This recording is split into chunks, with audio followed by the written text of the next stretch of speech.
שלום חברים וחברות שלי, אני הספירולינה הטריה. אני יודעת, אתם עובדים הרבה שעות, אתם בעומס, לא מרוכזים או עייפים כל הזמן. חשוב שתדעו שזה כנראה נובע מחוסרים תזונתיים, ואני כאן בשביל לעזור לכם בדיוק בזה, ובצורה הכי טבעית וטובה לגוף שלכם. קודם כל חשוב שתדעו, תוספי תזונה סינתטיים ומבודדים מייצרים עומס חמצוני במעי, כמעט אינם נספגים, וגורמים לעתים לאי נוחות ולכאבי בטן. וכוס הקפה של הבוקר, היא אמנם ממריצה באותו הרגע, אבל בטווח הארוך היא תחסום לכם את קולטני הספיגה של המינרלים בגוף, ותעמיק לכם את העייפות.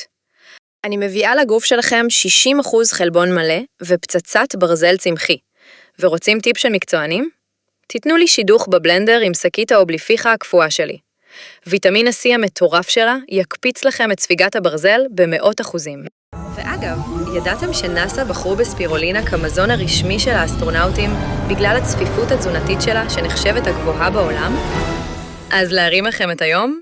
קטן עליי.